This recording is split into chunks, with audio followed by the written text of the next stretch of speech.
Hey, good evening. I'm really happy to have you here. My name is Daniel, I was a professional opera singer and beatboxer, and tonight, oh man, we're gonna be listening to Dimash perform the Diva dance from The Fifth Element. So, I really enjoy The Fifth Element as a film. I really enjoy the entire story. I think it's very whimsical, humorous, and fun, and I think Bruce Willis did a really remarkable job emphasizing the awkwardness of that film, and I just really enjoy the film. But funnily enough, the aria from that film, which is the opera that we're going to react and analyze Dimash do today, is actually the aria that inspired one of my dear friends to pursue opera to begin with. And I hadn't seen The Fifth Element before she mentioned that, and when she did, I obviously had to see for myself, and I fell in love with the movie, but the aria itself was just gorgeous. I've been told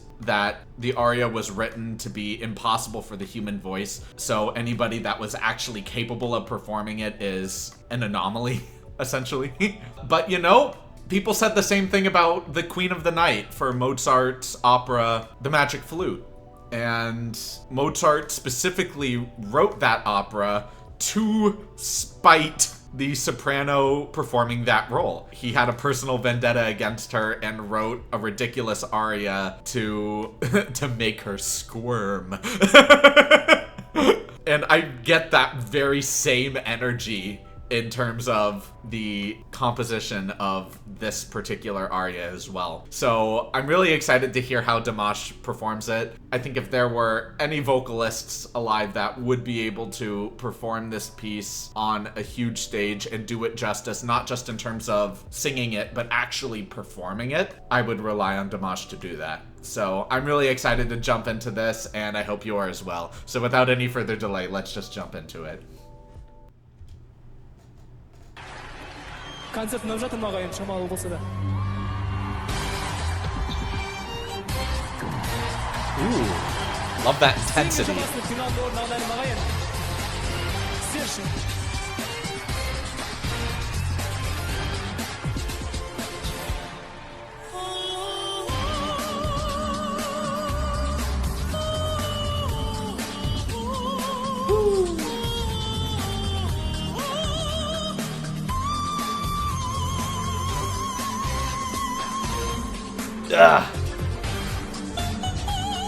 Yeah!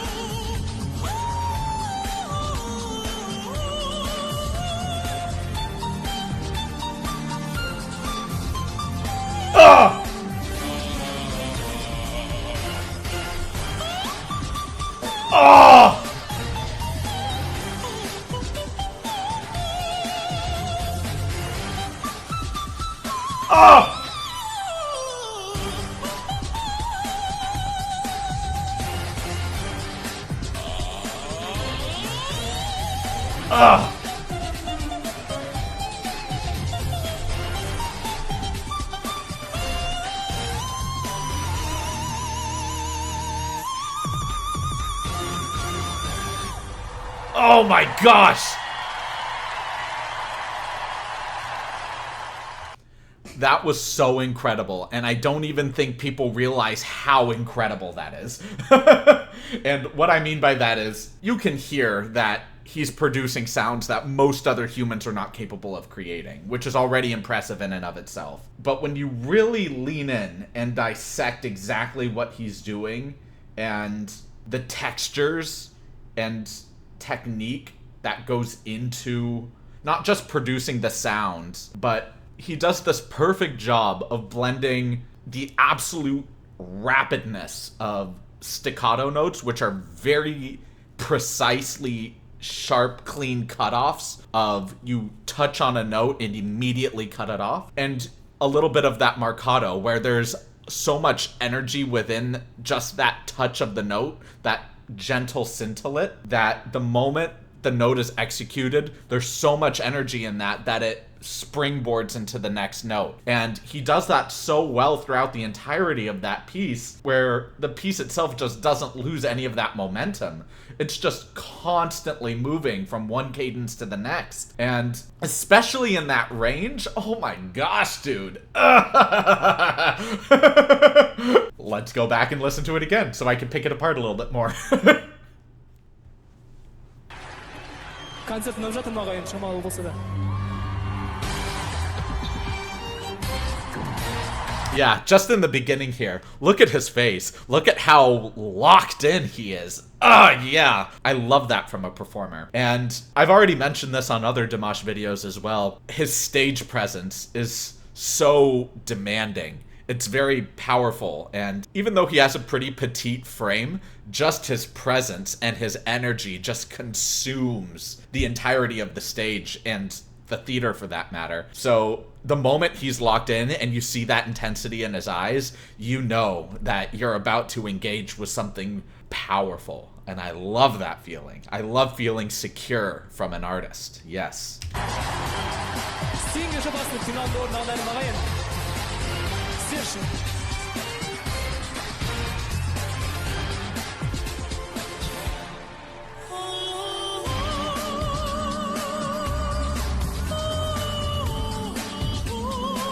He's so gentle in this beginning phrase. And just feeling these gentle slides and this very legato flow, or very smooth flow he has here. Because we're going to get the contrast in these out-of-world high notes, which is why having this section of legato smoothness is very essential to the piece. So executing this portion of the piece well is just as essential as executing the very technically and vocally intense later elements of the piece. So to really nail the smoothness, to provide as much contrast as possible when we get into those high notes that reflect scintillates in the sky, it's really imperative that he creates that heaven and earth contrast, and I really, really dig that.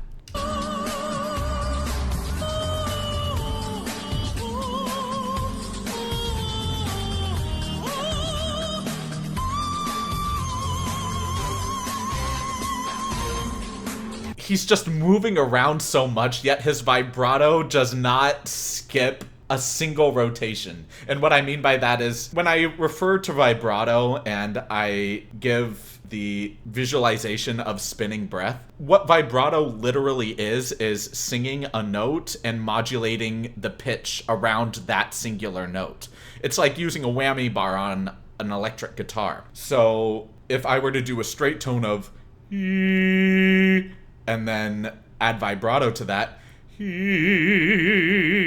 where the breath is now starting to spin a lot more and fluctuate the pitch. In order to keep that vibrato consistent, and oftentimes you'll see this in real live productions of opera singers do a very good job of projecting and utilizing their body to their maximal strength to project notes to the back of a theater, because they're usually not mic'd in opera. Opera is a very traditional focused art, so you're not going to have microphones, you're going to have very elaborate gowns and stage settings and costuming, things like that. And in more recent times, I've seen stages get into special effects for stages, but overall, an opera singer is very stationary when they're singing an aria or something. And the reason why they're stationary is because moving around a lot can heavily affect the absolute precise control you have over your breath. The more you move, the more energy that exerts, the more that you would want to breathe sooner because you're expending more air moving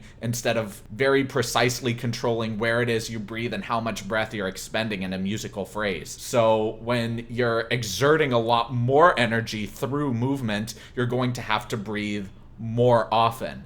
And that can interrupt the integrity of a musical cadence.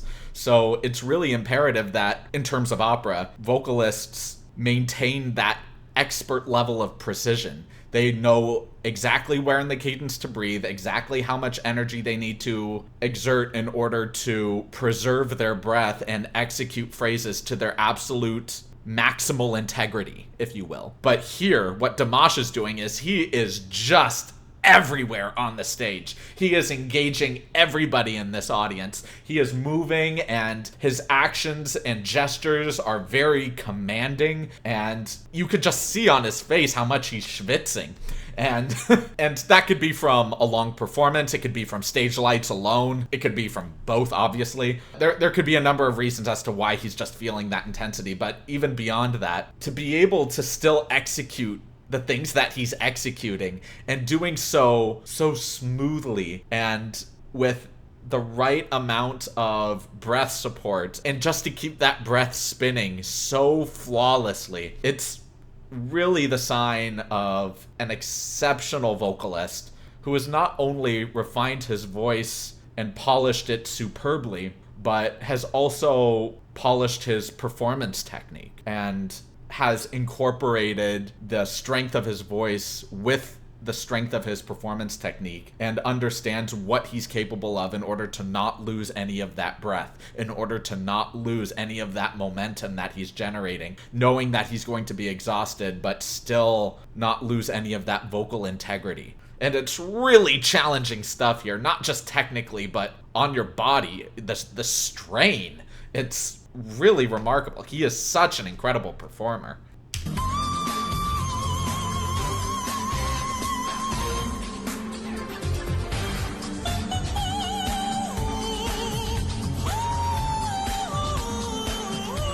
Just his flow in that. Oh, it's so lovely. I want to listen to that one more time.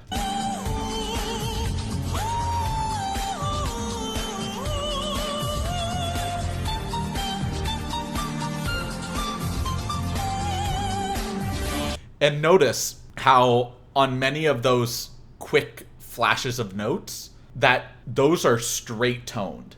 There is no vibrato in that. And that could be because he believes that there's not enough time to spin the note, or it could be a breath control thing, or it could be a pure stylistic choice. It was performed that way in the film, and he might be doing it to pay tribute to the film. Or it might just be written into the sheet music to keep this a straight tone. Or it could be for any number of reasons as to why he chose to do that. Dimash is obviously his own artist and is capable of modifying music to create the best show he can possibly make for his audience. That's the duty of any performer live on stage, is to give your audience the best show that they deserve for paying money to see you perform. And to keep those straight tones, I really actually love that choice, even though I'm always someone that prefers having vibrato. Hearing vibrato and things really gives me a certain level of momentum and energy, and I think momentum is everything, not just in music, but in life in general. The moment you start something, starting something is always the hardest part, and then the moment you actually get the ball rolling, then it's considerably easier over time to keep that momentum rolling, especially the longer and more consistent you do it. So I've always been a fan of vibrato, just in that, not just in terms of literal music, but on a more grand scale as to what it represents and reflects to me. So for him to do straight tones, I still really love that. And the reason I do is because those notes are so astronomically high. Just to have that straight tone just allows me to fully embrace the absolute purity of what he's accomplishing in terms of his approach to the note and how high the note actually is, not just in his voice, but just in general. And he still manages to have these notes not just be dead center in the pitch and just allows his audience to listen to the purity of those notes, but also work those notes into a musical phrase that is still very well structured. Like I was mentioning before, it doesn't feel like these notes are necessarily fully staccato and fully separated from each other, very clean cut. It has the energy of marcato, or that light bouncy quality to it, while still retaining the precision of staccato. And I really, really love his approach to that. It's really incredible.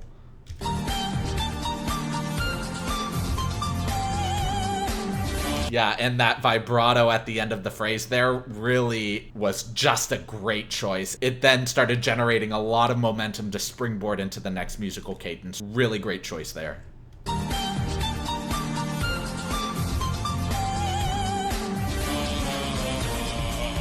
Yeah, and just to transition to this register of his voice, I love this contrast because we're no longer in this very legato section. Just constantly remaining in this astronomically high section is wonderful, but to even have even more contrast in a new way that isn't, all right, well, we went from legato to scintillates of notes, and how are we going to add even more contrast? By changing the register. And it's not to say that we're going to stay in this register for the rest of the piece, but just to add a little bit more depth to the piece itself, and that's really wonderful. I love that. Plus, it shows off his range, which is always a flex for vocalists. Oh, that slide, that glissando going up. Yeah, dude. That was so well done. He had so much control, not only over his breath and his support, but over the dynamic of it. Just hear how it goes from somewhat of a mezzo piano, mezzo forte, and just crescendos through that, or grows in volume.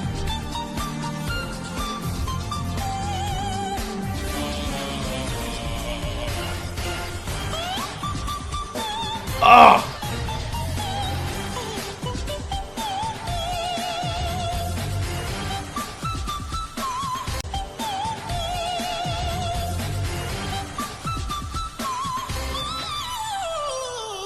Beautiful run.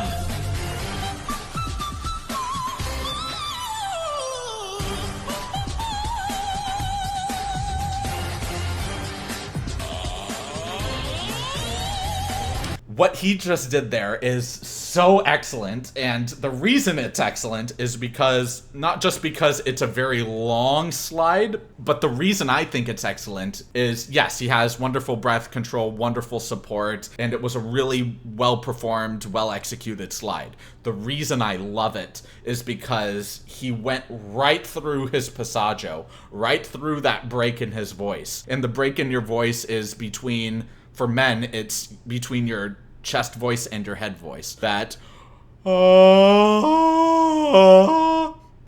break is your passaggio. And for him to go deep in his chest voice and just beautifully transition from his chest voice into his head voice and make it so seamless where it doesn't even sound like he has a break in his voice, that's exceptional.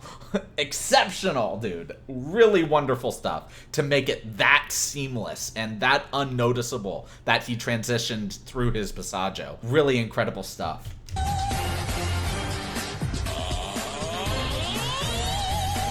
Yeah.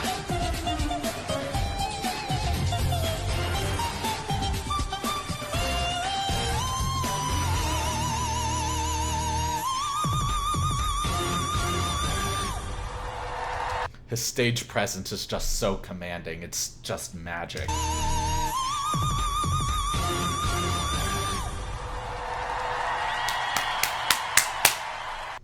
Yeah, that was just incredible, dude. Just incredible. Loved that performance. I loved the piece itself. When I first heard it in The Fifth Element, I thought it was gorgeous. But man, Dimash, you really executed that piece so wonderfully. And just your absolute control and precision and performance, all of it was grade A work. Really amazing stuff, dude. I really, really digged it. Thank y'all so much for watching this video. If y'all liked it, please like, comment, subscribe, and share. And if you didn't like it, please leave a dislike and let me know why in the comments below. I do read all of the comments, even if I may not heart a reply to all of them, so please just know that your comments do not go unnoticed, and I do take them into consideration as I make future videos. Recently, I've been struggling with computer problems alongside copyright issues, and a lot of that has been stalling not only my Patreon uploads, but my YouTube uploads as well. So I really appreciate your patience as I continue to navigate through this. Presently, my live streams are Thursdays at 1 p.m. Pacific Standard Time, so if you guys would like to stop by and say hey or ask any questions about myself or the channel, I'll absolutely be there for you guys. I want to take this time to express my heartfelt gratitude and appreciation for all of you watching these videos. I deeply appreciate you being here, and thank you. And I can't wait to see all of you in the next video. Have a great rest of your evening, everyone.